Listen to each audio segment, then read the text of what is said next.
Welcome to the Halloween edition of the movie show. It's all killer, no filler. We've got Don Corleone, we've got movie reviews, we've got quizzes, trivia, everything you need. Join us. You talking to me? Here, looks like you boys have seen a lot of action. You're gonna need a bigger boat. Why so serious? I am serious, and don't call me Shirley.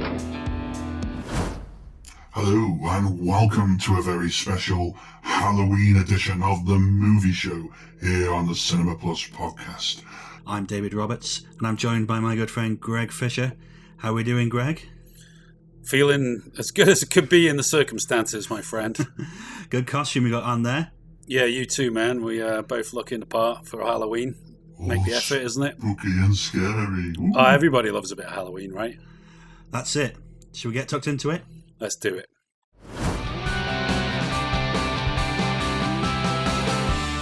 So we kick things off with what have you been watching? Ooh, on this spooky part of the year. So, Greg, what have you been watching? Well, obviously being Halloween and the run-up to, I've been watching lots of horror films this week. Started off with some classics like Nosferatu, you know, the old German expressionist there, Max Schreck and stuff, F.W. Murnau's classic. Nice bit of vampire. I like a bit of vampire movies, I don't know about you. So I also watched The Lost Boys and a film that was released in the same year as it as well, Near Dark. Have you seen that? The Catherine Bigelow film? Yeah, I've heard of it. I've not actually seen it, but I've heard a lot of good things about it. You'd love it. If you love The Lost Boys, you'd love Near Dark just as much, if not more. It's great fun. Obviously, massive influence on things like Dusk Till Dawn. You can see, you know, that the influence on things like that there. But it's got a great cast. You got Bill Paxton and Lance Henriksen and stuff. So, yeah, really good fun. What about you, sir? What have you been watching? Well, I took an opportunity to tune into the new Adam Sandler film on Netflix, Hubie Halloween. Mm-hmm. It's his new vehicle. It's a horror comedy, so obviously it's not like a scary film or anything, but it's actually quite fun. In one way, it's crap, and it's a really silly film. But in another way, just like I think a lot of Adam Sandler's films, it's really fun to watch because it's so silly. Yeah. It's obviously packed with kind of lots of references to horror films over the years and stuff like that. Okay. And of course, Adam Sandler's doing one of his silly voices. Oh, he's doing that voice, is he? Like sort of Waterboy style. Yeah, but you know, it works. You know, it's about Bobby Boucher.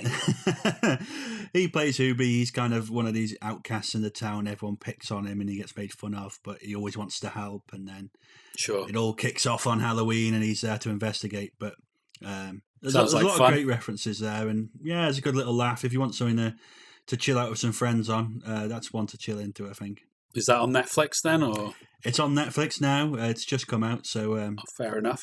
And we've got a review over on our website, so go check it out at moremovies.co.uk. It's real good fun. Good stuff. Worth it if you fancy a laugh on Halloween.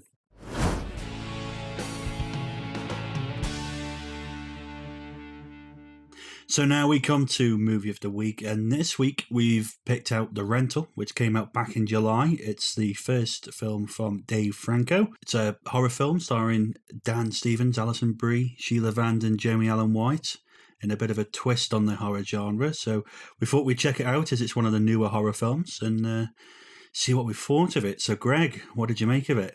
Oh, I thought this was a real piece of crap, to be honest. I at first, when it started out, I thought, oh, this is going to be possibly quite interesting. And we've got two couples. The two guys are brothers, and the one brother's girlfriend works with the other brother. So there's already a sort of strange kind of interrelationships going on here. And anyway, they all hire a nice beach house, really sort of lavish, big old place down on the beach or on the coast for a bit of a break, for a bit of a holiday. And then, you know, they get there and things start to come apart. I'm sure we'll go into that a bit more. But at first I thought, you know, oh, this could be interesting. But, I mean, it was like halfway through before things started to go awry. If you watch something like Scream, the first Scream film, it's almost like, bang, you're straight in. Straight away you're scared. Whereas this tried to take half the film to just, do a bit of character development and stretch it out. And at the end of the day, all these characters are just not worth developing. They're just all quite horrible people. And they're all, there's a bit of cheating going on there, shall we say. And everybody kind of just, there's nothing to like about any of them. Even, obviously you're supposed to like the one girl a little bit more than the other three. But even her I found a bit of a, horrible character. And let's face it, at the end, when they all get, because this is what happens in these horror films, they all get picked off. I just thought, yeah, good. Quick, finish them off. I've had enough. Yeah, I thought it was a strange film because, I mean, it was shot nice. Yeah, it was. I thought it did some interesting things in terms of bringing kind of some of the old concepts of these kind of horror slasher films into a more contemporary setting. The fact they're renting a place that's obviously like Airbnb or something like that. Mm-hmm. It felt a little bit more contemporary. The kind of reference to the fact that their startup had got seed funded at the beginning kind of thing. It all was like, okay, it feels modern. This is different because a lot of them kind of horror films feel dated or old or are old, So I thought, okay, maybe they're trying to do something interesting. And kind of the first half was like, okay, they're building these characters. They're a bit of a each, but, in a way I liked that. Okay, they're building this interesting idea. And it felt like a platform was started that ended up going absolutely nowhere. And the last third of the film, I thought was just so boring. And like so predictable. That was the problem. I was just there going. It fell apart really quickly for me once you got past that halfway stage, and things began to unravel for those characters. It's like you said, it just became boring, and it was like what. And I like you said, I mean, you do need some horrible characters in these films because when they do get killed, you can feel okay about laughing that they got their head split open by a hammer or an axe or whatever it is, and you can say, haha, that guy was a real asshole. I'm glad he's, Michael Myers has stuck a knife in his chest or something, but you need one character at least to relate to be the one that, like at the end of Texas Chainsaw Massacre, the girl that sort of makes it out in the truck, and you just think, thank God, she made it out to tell the tale. Everyone else is dead. But in this one, I just thought you're all just assholes, and you're gonna get picked off by this bad guy who we know nothing about, and you never do. And that last 5 minutes, where it basically, that was a complete waste of screen time, and it's clearly there to obviously try and set up a sequel, I think, but you kind of I just don't want that at all. No. And when you say it was directed by Dave Franco, I'm assuming this is James Franco's brother. It is James Franco's brother, yeah. It's his first film. Obviously, we've seen him acting in a lot of things. He's done a lot of comedy films and stuff, and we've seen a lot from Dave Franco. I've never seen him. He was in, was it Neighbours? And a few of them other kind of comedies and stuff, and he did play a character in that film about the room that his brother directed and was in. Didn't see it. And he's been on some TV shows and stuff like that. So haven't watched it. but there is a part of it that is like he's just riding the coattails of his brother. You know what I mean? And we partied together, man. You bought us Taco Bell. Sure. You made me this friendship bracelet. Well, it was definitely all style and no substance with this. Like you said, it was shot nicely and there was, the music was good, but there was nothing new to it. They were all horrible. They all deserve to die. Next. Yeah, it kind of fell straight into... I'm not a huge fan of kind of that kind of horror film anyway, the horror slasher kind of genre or anything like that. It just doesn't... It's not the greatest appeal to me.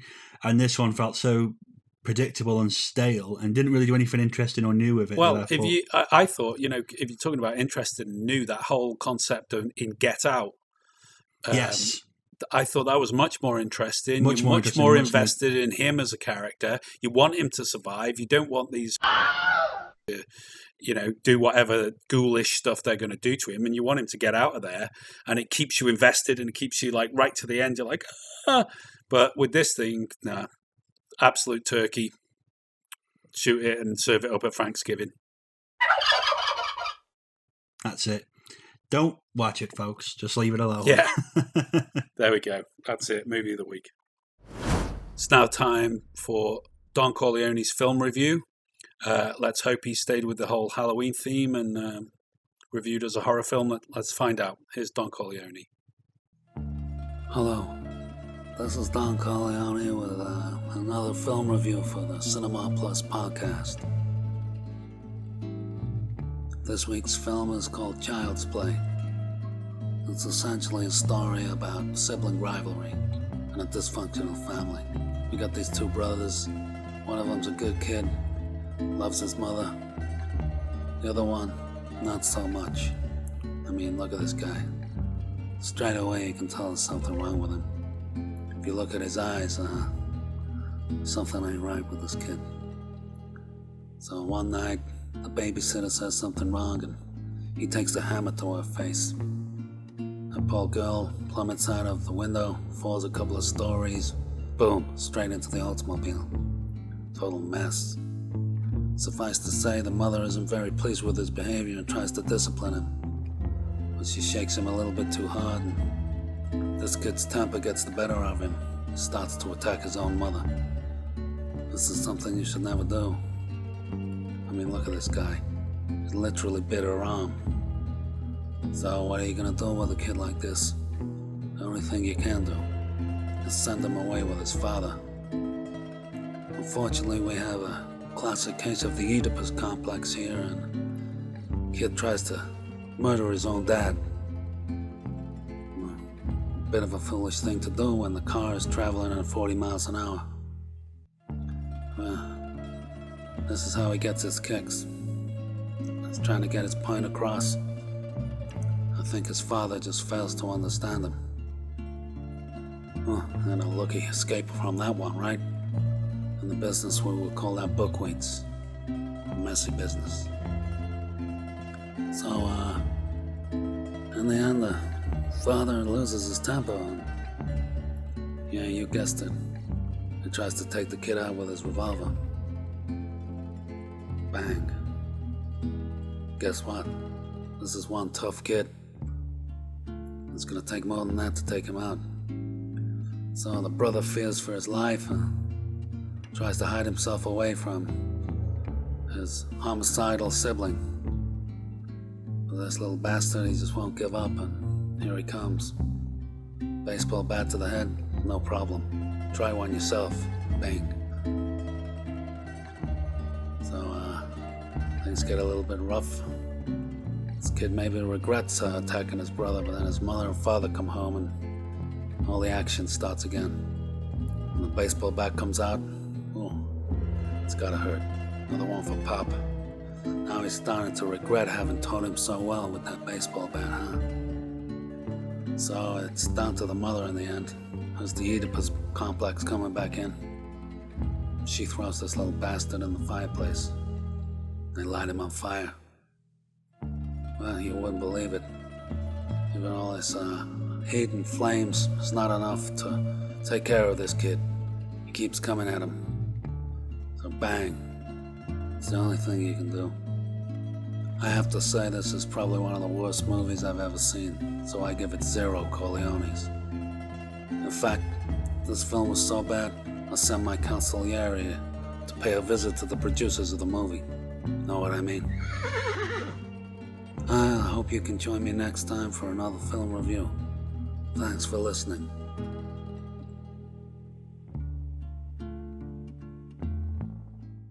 Well, thanks for that review, Don. Different as always. Absolutely. And if you've got a movie that you'd like Don Corleone to review, just get in touch with us. Send us a message on our Twitter, and we'll send it over to the Don and see if he wants to review it.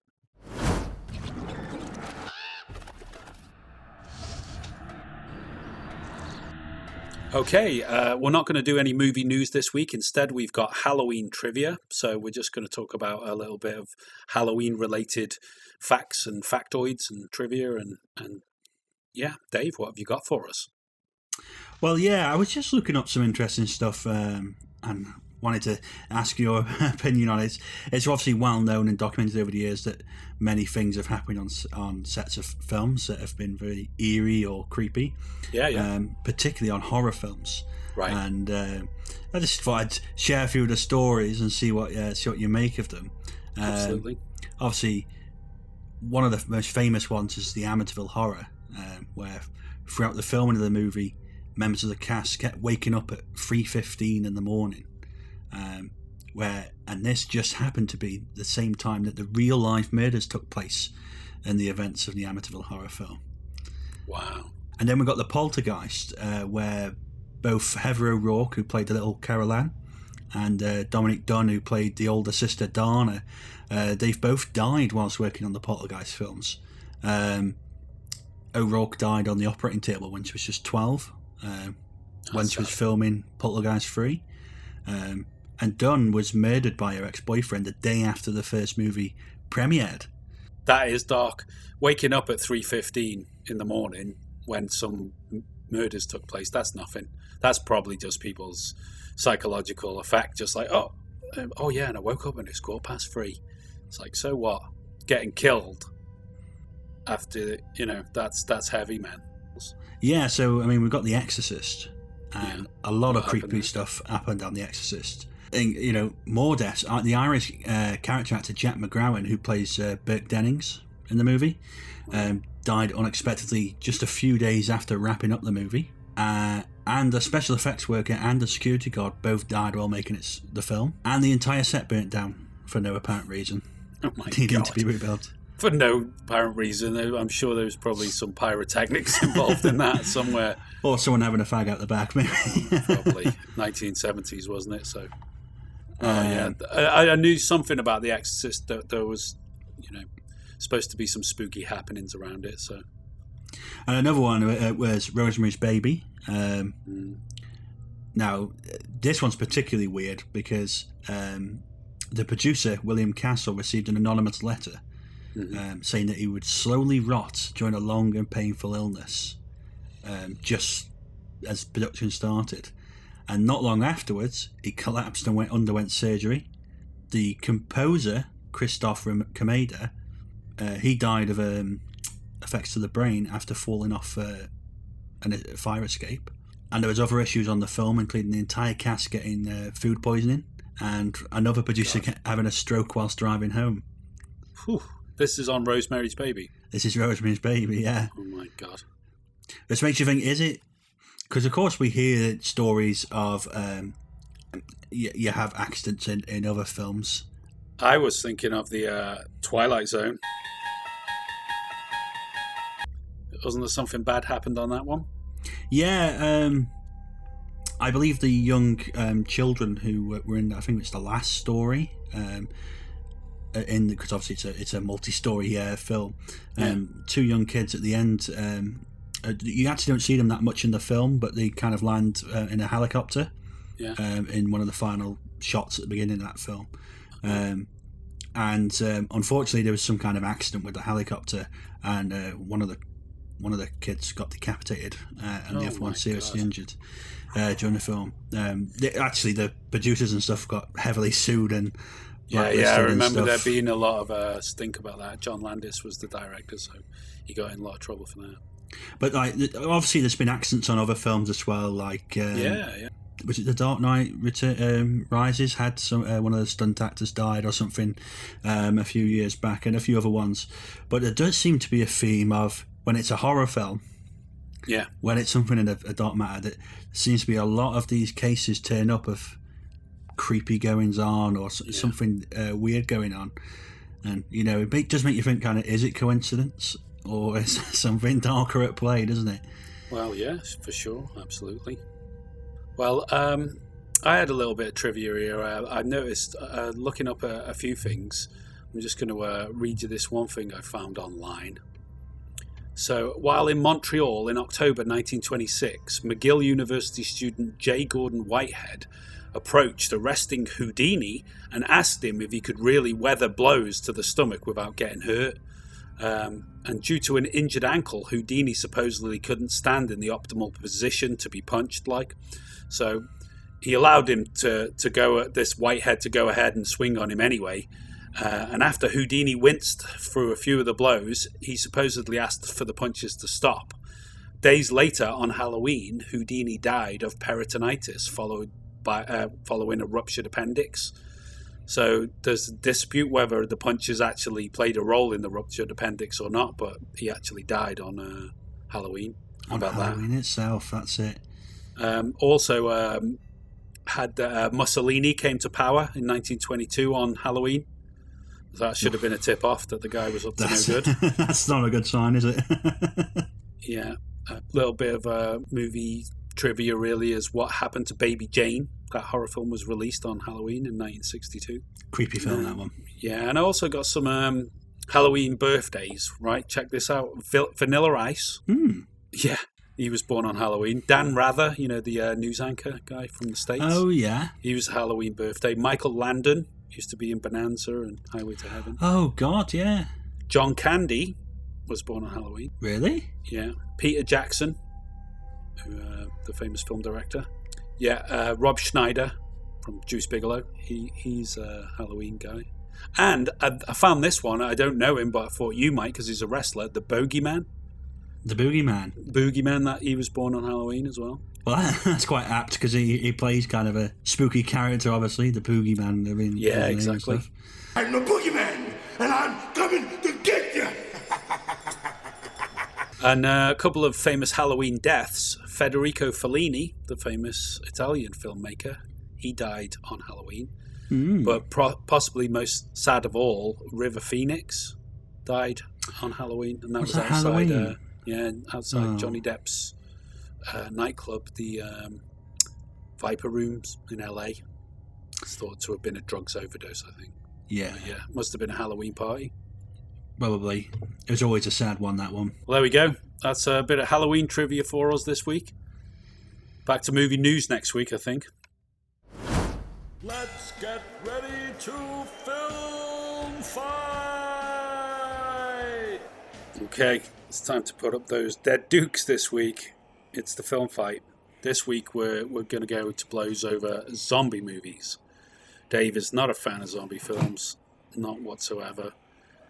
So I'm going to give him a minute now to tell us why, starting at the sound of the bell. So, I'm not a fan of what I would call creature features. For me, the moment films are like about zombies and vampires and werewolves, I usually switch off. And I think in particular zombies, just because I think they're one of the more silly kind of monster ideas in the world, really. They're usually, especially the older films, not very well made up, and the makeup's usually very poor for a film production anyway.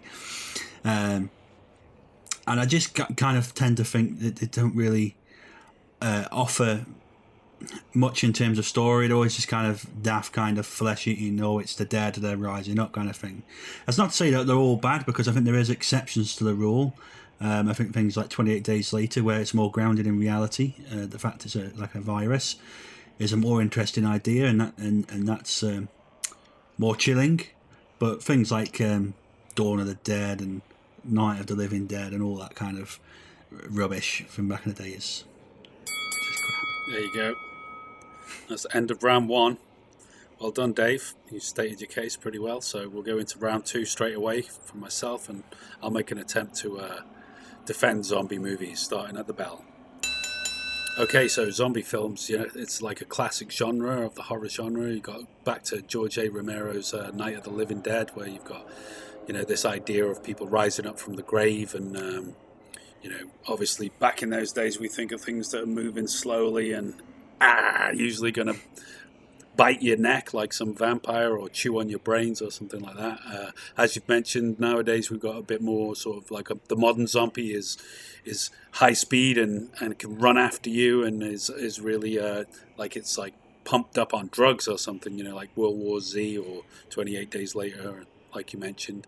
And people seem to resonate with this idea that, you can be killed, but then you become like one of the dead. Like if the cast in the film, somebody gets murdered and then they rise up again, like in the end of Dusk Till Dawn, they suddenly become the enemy.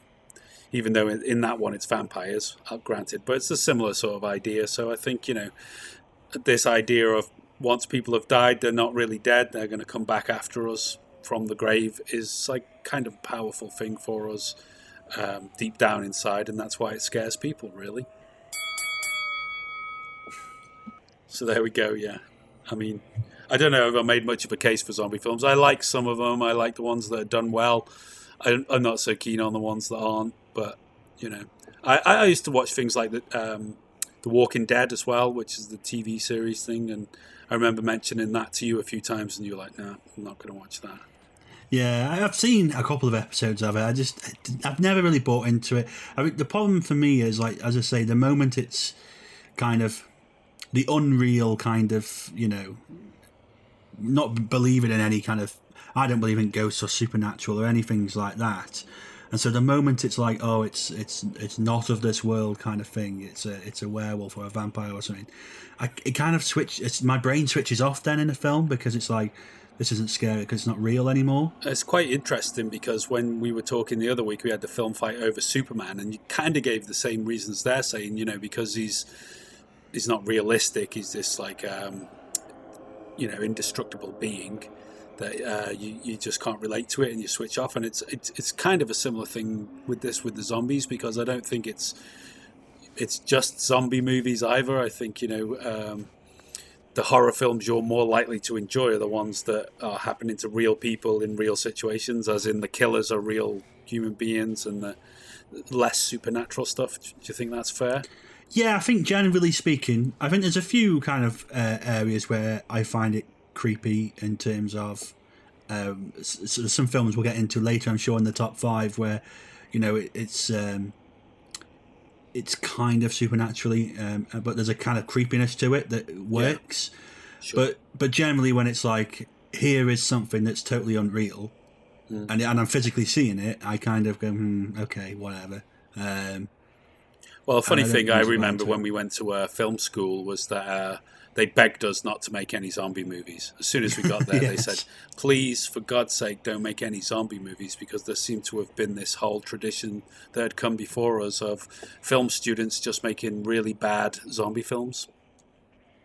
Well, it's the favourite of students, isn't it? I think slap on some makeup and get your friends to walk around in a tattered shirt, and there you go. There's a film. Yeah, and of course things like the comedy zombie movies like Shaun of the Dead or Zombieland. I do enjoy them. I think they're hilarious. Yeah. It seems to be a genre that lends itself well to comedy, because I think so. Yeah, they seem to get what they call creative with the kills. Because these the adversaries are taking their time to get you. There's apart from the modern zombie incarnations where they're running after you and stuff, most of the old guys are just sort of. Well, there we go. That's Film Fight this week. I'll let the viewers at home decide who won. But I have a sneaking suspicion that zombie movies are pretty popular with people. I do have that sneaky feeling. I do know they're popular, and I think there's going to be quite a few comments kind of sticking up for them, I think. Okay, let's just get in touch and let us know what you think.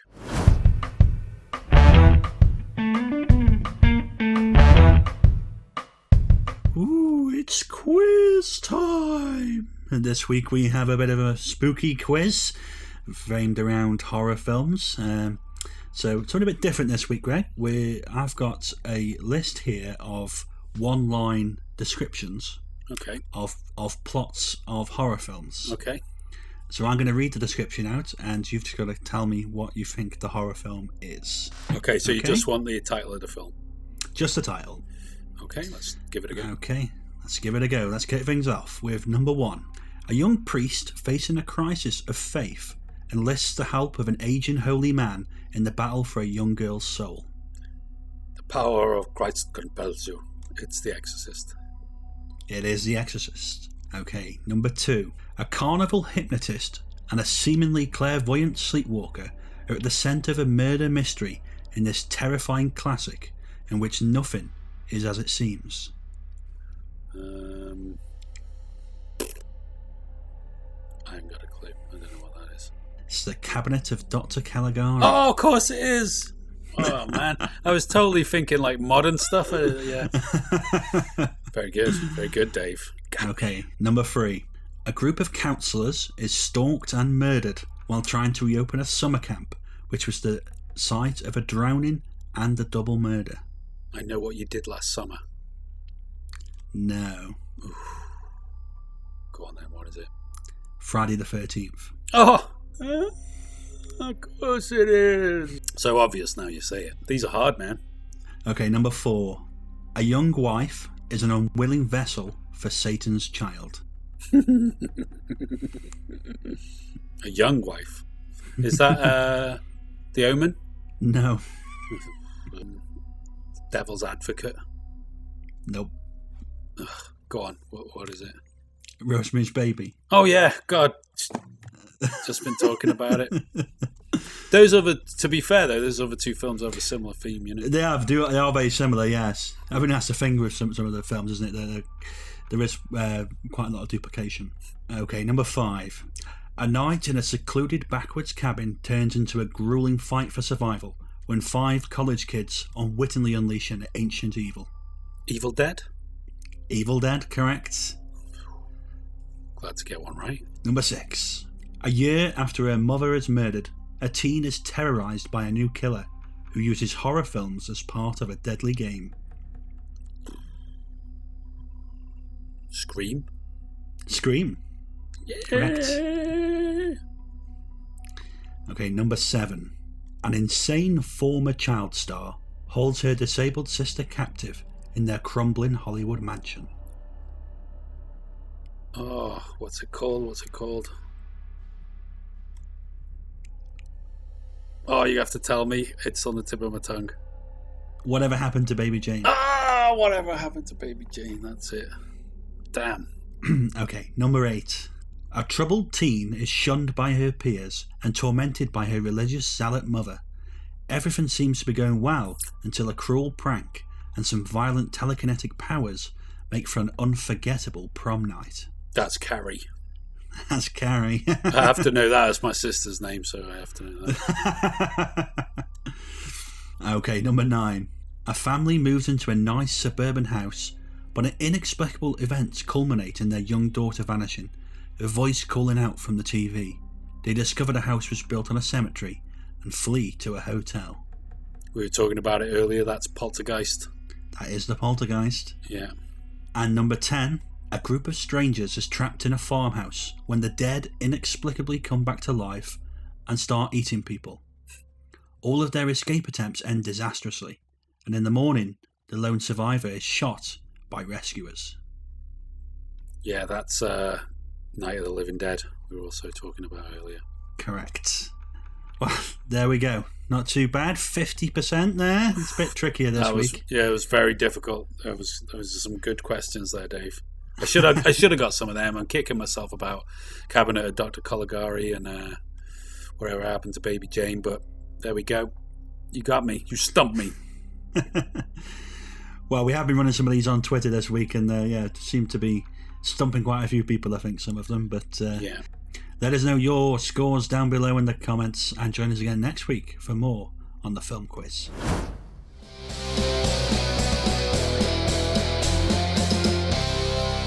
Okay, now we're into the top 5, and obviously this week being Halloween, we're doing our top 5 horror films.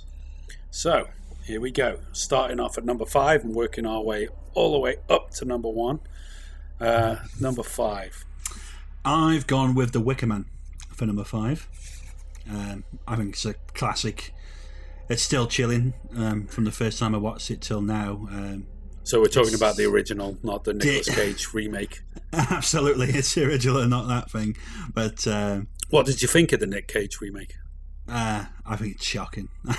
Really Compared to the it's like- first one, I think so. But I think as on its own, as a bit of fun, it's a bit of crazy fun. Oh God. Oh my God. Oh my God. Well, at number 5, I had Poltergeist, which we have mentioned several times already. I always thought that was quite a good, 80s. They start to use the special effects quite well. I think Spielberg was in there in the production somewhere. When I was a kid, I was terrified of that film. I couldn't have watched it as a kid because just the idea of it scared the hell out of me. But yeah, that's why I had it at number 5. that little lady who's in it as well with the walk to the light, Carolyn. Brilliant. Number 4, I've gone for The Birds. Oh, which I suppose it is a horror film. I wouldn't think of it as being, but it is really. Yeah, I think it's it often gets kind of missed out a lot. I think, but I think it's an absolutely terrifying film and really, really creepy. My mum hates it because she hates birds, so it terrifies out of her. But I think it's. Everyone always goes to Psycho with Hitchcock, and Psycho's very good, but it's not really scary. Certainly for modern audiences, anyway. But The Bird stands up still, and the suspense, of course, the master of suspense that he builds up, the tension in the film that really pays off is really creepy in a very real way, I think. So yeah. Fair enough. Yeah, it's a good choice because, like I say, I wouldn't have thought of that film in particular as being a horror film, but since you mention it and looking at it, it's like, yeah, it is really. So yeah, at number 4, I had the Hammer horror version of Dracula with Christopher Lee. Yeah. I always liked that one. I always thought that was quite a classic. Christopher Lee is, for many people, the archetypal Dracula. You've got Peter Cushing in there as well as Van Helsing, so a bit of a star-studded cast. Yeah, I think it is one of them. I'm not a fan of watching the Hammer House horror films, really, in that sense, but I have total respect for the importance of them, I think I like a lot of studio films as well, that some are better than others, and that particular Dracula one I think is quite a benchmark for a lot of horror films. So number 3, I went for The Blair Witch Project. Oh yeah. I remember the very first time I saw it, I was probably only about 10 or 11, responsible parenting there. But it was the first one to do that docudrama thing, on videotape and all that. And kind of looking back when you watch it, the story is a bit naff and and all that kind of stuff. But there's other things in there that do make it completely chilling, that still kind of sit with me today. You're talking about the snot coming down the nose. The snot coming down the nose, which is terrifying. This was my interview. My story. It's all my fault. But there's little things like when the tent's getting attacked in the middle of the night, so it's getting rattled. And there's little things in there like a baby crying in the distance and stuff like that. And it's those little touches. That's what creeped me out. All right, so in my number 3, I've got The Exorcist, which we mentioned earlier. Classic. It's a classic film. I mean, I didn't watch it till I was a little bit older. I think it was banned for a few years. I'm not sure whether it was not banned, but banned on video. It'd give a theatrical release, but I remember it was hard to get hold of in the 80s when I was a kid and stuff, and I didn't see it until I was like teenager. But you got to respect The Exorcist just because it's such a well-made film. Yeah, it is it's very well made. I think it's maybe not aged as gracefully, obviously from a production standpoint. I got a little story about it that might amuse you quickly. I used to work in a video store years ago, as I've told you before, and people would bring back the discs, and you'd have to check them if they said, "Oh, this disc is skipping. I want my money back, or I want a free rental or something." And you think, okay, you've got to check the disc yourself. So it's part of the job to sit there and you know, you can get on with other stuff, but you've got movies playing in the background just to check that the disc isn't scratched or something. And one time I was watching The Exorcist, and somebody came in and they were browsing, and it was like a lady that was a little bit older. So, you know, she must have been over 60 years old, and she's quietly pottering about looking at some of the DVD cases. And I thought I'd turn the telly right down. After I paused it when they came in, turn the volume right down, but mistakenly I turned it all the way up because it was one of these old sort of weird monitors that it was the opposite way.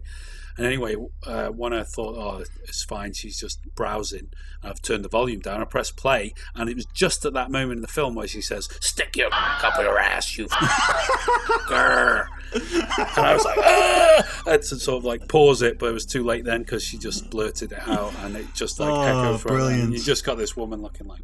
Okay, number 2, I've gone for the film, which creeped me out a hell of a lot as a kid, The Omen. Oh yeah. It's a strange film because it kind of, whilst all those other films were out and about, venturing into kind of the gore territory at that time. Yeah. They kind of went in a different direction in the whole kind of suspense. The creepy story of a cute young kid who's actually the spawn of Satan, so to speak. Sure, yeah. Well, I always liked The Omen. I thought it was a good horror film. I like the sequel as well, Omen 2, where he's like a teenager and he goes off to military school, and there's like obviously people there that are waiting for him, like, we're gonna teach you how to be the devil, sort of thing. And that was a good one as well. And then you got the third installment. I think it was Sam Neill played Sam Neill, yeah. The last one, which was all right. That wasn't brilliant, but they ended the story pretty well. But it's quite a solid trilogy. Quite solid. The first two are the best two, though. For my number 2 slot, it's the film over your shoulder there tonight. It's The Shining. Here's Johnny. Yeah, exactly. It's incredibly unique film. It's not like any other horror films. It's about a guy that basically gradually goes insane over the course of a winter, looking after this, empty hotel where all these weird things have happened in the past that they don't know about. And poor, old Shelley Duvall and the kid get the brunt of Jack's insanity as he's chasing them about the hotel. And I just thought, it's just incredibly creepy film. The way he slowly turns, it's like, one of my favorites. Here's Johnny. Incredibly creepy and amazingly shot film, obviously with Kubrick, and really it's Nicholson's audition tape for the Joker, isn't it? That's a good way of seeing it, I suppose. Yeah. It's like this is what I'm going to do. But this is Jack at his most bat crazy. It really is. It really is. You ever dance with the devil in the pale moonlight? Right, so now we've got down to the number 1 slot, our number 1 horror films as we stand today. We might change our minds tomorrow or the day after, but today, our choice for number 1, what have you got? Let me know. Okay, so my number 1 horror film is a film that's always creeped me the hell out ever since I first watched it when I was probably about 10, which is Don't Look Now. Yeah. From classic. The 70s. Absolute classic. Donald Sutherland, Julie Christie.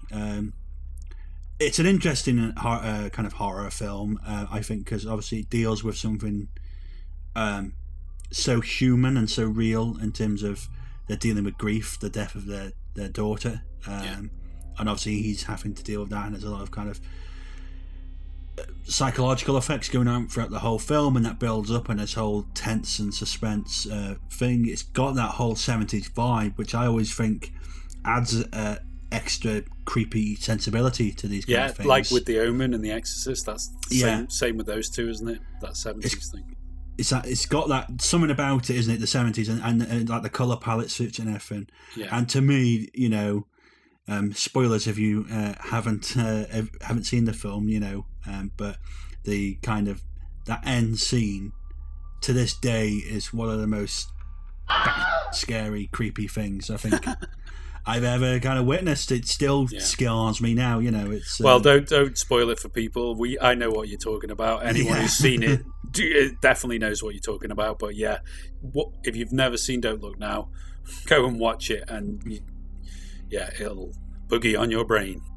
So for my number one choice, I got The Witch, which is quite a recent film and doesn't really fall into any of the usual subgenres for horror, zombie or creepy creatures or slasher or any of that.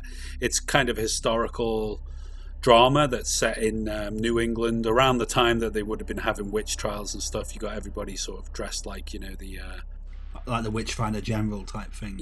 Yeah, that style, and it's about a family that have,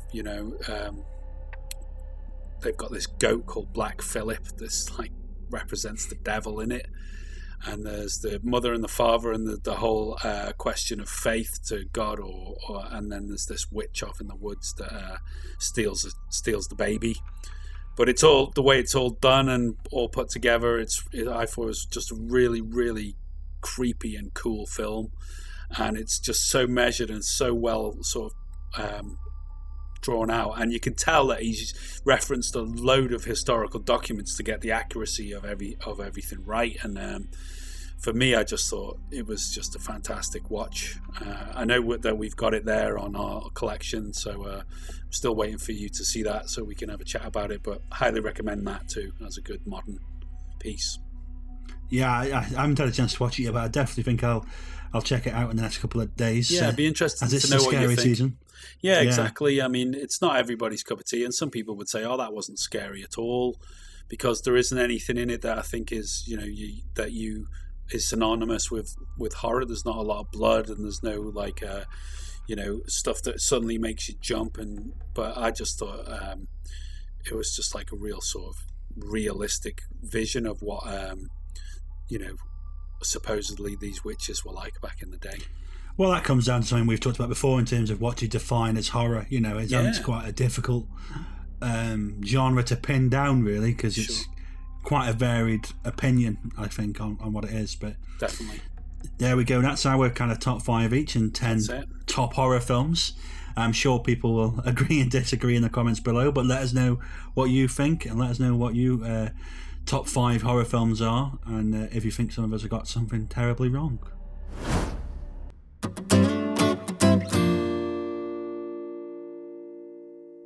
Okay, so it's time for shorts and shout-outs, where we like to have a look at short films and anything indie film related, and give a shout-out to our friends in the film community.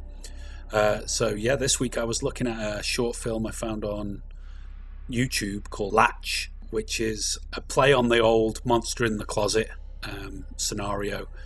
It's only a few minutes long. I put a link to it, obviously, in the description, so you can check it out. But I think it was directed by a guy called Langdon Starmer. I think it's Canadian or North American. I think Canadian. But it's just a couple of minutes of that whole Monster in the Closet scenario. It's got a couple of jump scares in, which is, is what you come to expect. But the way that they're done in this particular film, I thought was really impressive. And considering it's just a short indie feature, it's really, really well executed. It's so well shot. The makeup's really good, and the camera work and stuff. And I thought, you know what, out of all the short ones I've watched this week, this was the one to sort of pick out and share with you.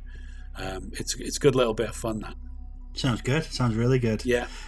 I spent some time this week just kind of digging out some horror shorts, and actually I kind of went into it expecting to find lots of kind of cheesy, zombie films and stuff, and they are out there.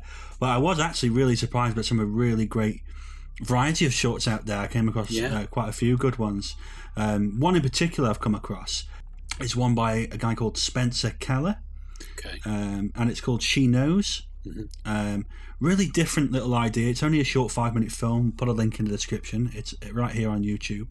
But it's about this guy who has obviously ran over or hit with his car this young girl and killed her. Right. But decides obviously to cover this up and kind of disposes of the body in a ditch somewhere. And goes home. But then, of course, he's overcome with grief and guilt, obviously, about what he's done. So obviously then his whole mind and psyche starts to play with him, and there's all this kind of psychological stuff starts playing out. But really kind of interesting plot, something different really from what I've seen before. I'd actually be really interested in seeing it done as a feature of some kind. I thought it was a really interesting kind of thing to cover, but really well done and well shot, and a nice little film that just different really, and I think that's what really made it stand out for me. Brilliant. Sounds like a little bit like, I don't know if you've ever seen Creep Show 2, but that woman, she runs over that guy and he keeps coming back to the car and he's, "Thanks for the ride, lady." And she runs over him again, "Thanks for the ride, lady." Bit of a I classic. don't think I've seen that one, no. Yeah, it's one of those little stories on Creep Show 2. Check it out. Good fun. That sounds really good. So yeah, that leaves us to give a shout out to all our friends and film Twitter community. So let's say a big, warm movie show thank you and appreciation to Skip Bolden, Reconsidering Cinema, Tico Romeo, Liam Jackson, Kenny Palermo, Aaron W. Brown, College Filmmakers, King Creole, Just Joe, Rosemary, Daniel Marley, Glenn Gare, Alex Nagad, Rob Shale, Effin Nerds, The Good, The Bad and The Sequel, GR44, MJ Belva, Vincent Vigil, James E. Wand, Edward de Maneuf, Roland Huschke, and Angus Combe. Thanks, guys.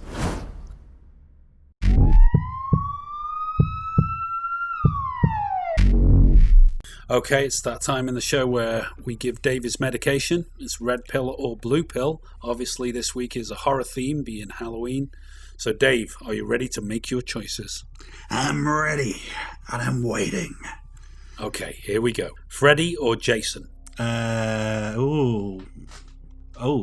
go with Freddy. The Exorcist or The Omen?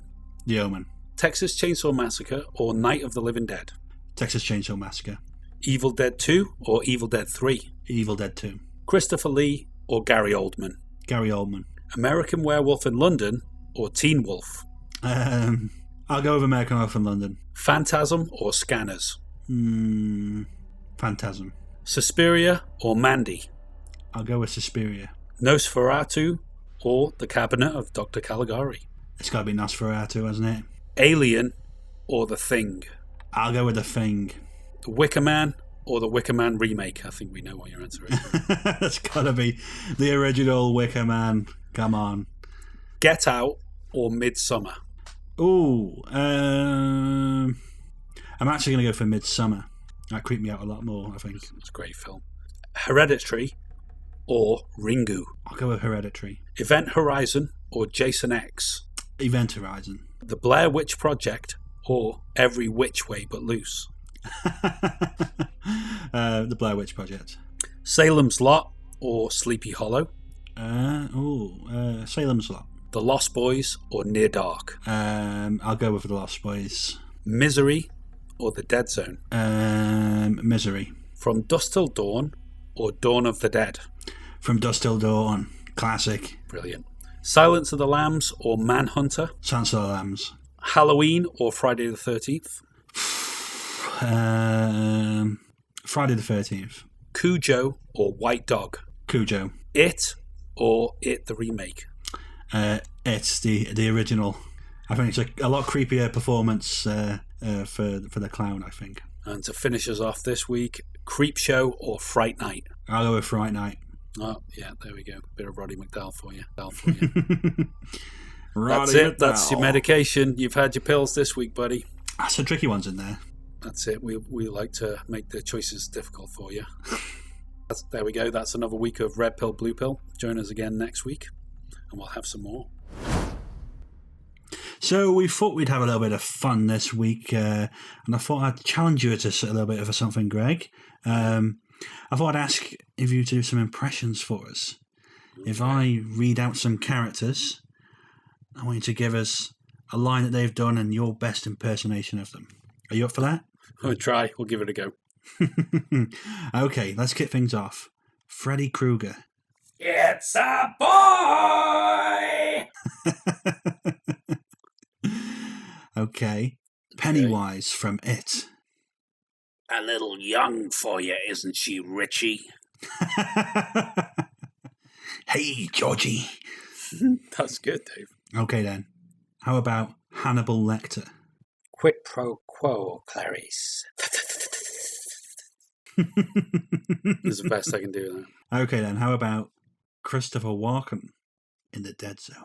The ice is gonna break. It's like, you know. Here's another one for you then. Emperor Palpatine. You want this, don't you? I can feel your dark side. Best I can do with that one. All right then. Pinhead from Hellraiser. We'll tear your soul apart. Love the Hellraiser films. Hellraiser 1 and 2 especially. Oh, very, classics. Very good films. Good old Clive Barker. Very good. All right, and finishes off then with the Joker. What, Heath Ledger Joker? Yeah, go for Ledger. Why so serious? Go on, you give us a why so serious. Let's put a smile on that face. Ah, very good, Dave. Very good. Well, there we go. Let us know what you think in the comments, I reckon. But yeah, there's our impressions for the week. That was a good laugh. Well, that looks like it's it for another show. Join us next time on The Movie Show, where we'll be discussing the new election of hopefully a new United States president. Maybe not. We'll see what we get. So we've got a politically themed show. Check out moremovies.co.uk and join us on Twitter at moremovies4. Dave. Yeah? Dave, behind you. Watch out behind you, Dave. Come on. No. Dave. Don't be silly. Look out, man. Oh my God. Oh, Jesus Christ, Dave. Oh my God. I'm sorry, ladies and gentlemen. We've lost transmission with Dave. Hopefully he's going to be all right, and we'll both see you next week. If not, well, it'll just be me. Anyway, thanks for watching. Join us next time.